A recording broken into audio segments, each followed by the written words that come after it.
What's up gamers, DreamcastGuy here, reviewing today Final Fantasy XII, the Zodiac Age. Let me start by apologizing for how I sound. I have an extremely bad throat infection, and I really do apologize, but let's get into how awesome this game is. For this video, I want to do something a little different. As many of you know, Final Fantasy is my favorite series of all time. Because of this, I've beaten every entry in the franchise, even the really bad cell phone ones. With that in mind, I want to analyze the changes they've made to this remastered project and question if this version is better or worse than the original. 2017 marks the 30-year anniversary of the release of the first Final Fantasy, and in those 3 decades, these games have taken many forms. From the action-packed spin-offs, to the strategy of tactics, to the online adventures of A Realm Reborn. An entry that is often overlooked or completely forgotten though is Final Fantasy XII.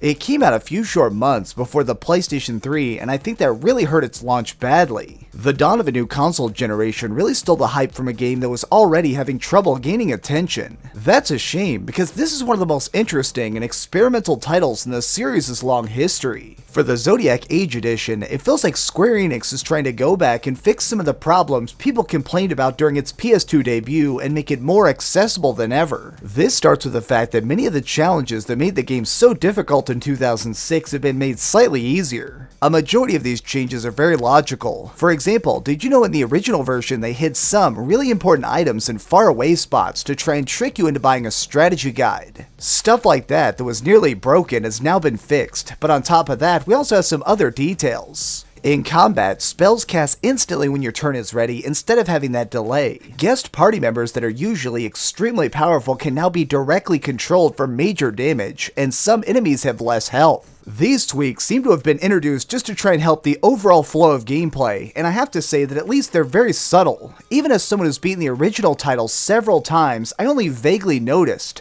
It just makes playing through it a lot more simple, and I like that. However, there are other changes that are much more drastic. Perhaps the greatest new feature that's been added is the introduction of a class system. Previously, each character was required to essentially pick their role early on and stick with it if you wanted them to grow strong enough to have a chance at defeating later monsters. Having more choices of how we want our character to play really makes things open up. Heroes feel much more customizable this time around because of all these extra combinations for fighting, which you're going to need in order to complete some of the Zodiac Age's bonus dungeons. For the fans like me, or put off by some of the easier creatures we kill in the main adventure, they brought out a new activity to take on called Trial Mode. I should warn you that this is way harder than the rest of the game combined. When you enter Trial Mode, you're allowed to load any existing save file, but if you're not carrying the absolute best weapons and armor, you don't have a chance of winning. The objective here is to battle through a set of 100 specially designed matches that get more difficult and more complex as you go along.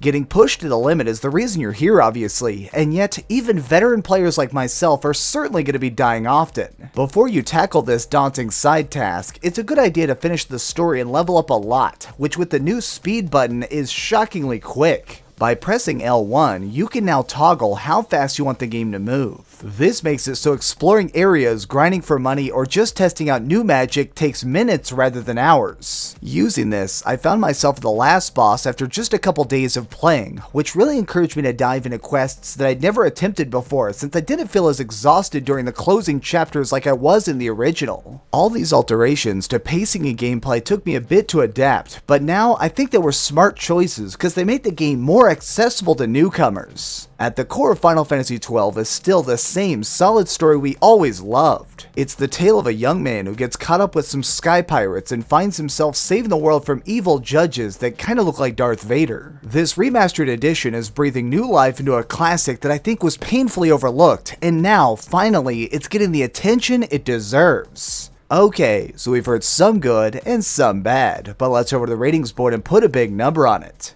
I am giving Final Fantasy XII, the Zodiac Age, a 9 out of 10.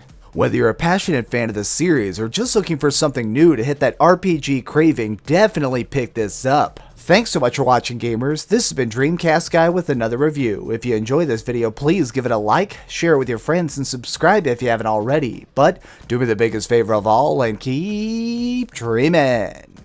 Oh, I just want to warn you real fast here at the end.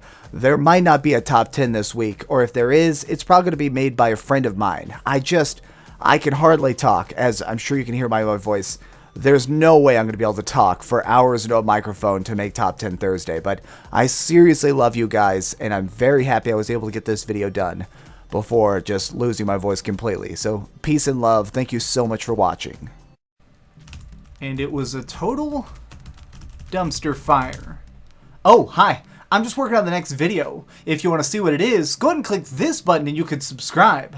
Also, if you click these video links, you can see my latest review and my latest top 10. Now I'm just going to sit here for a minute and wait for you to subscribe. Oh, I guess I could put on these giant glasses. I literally found these on a roller coaster.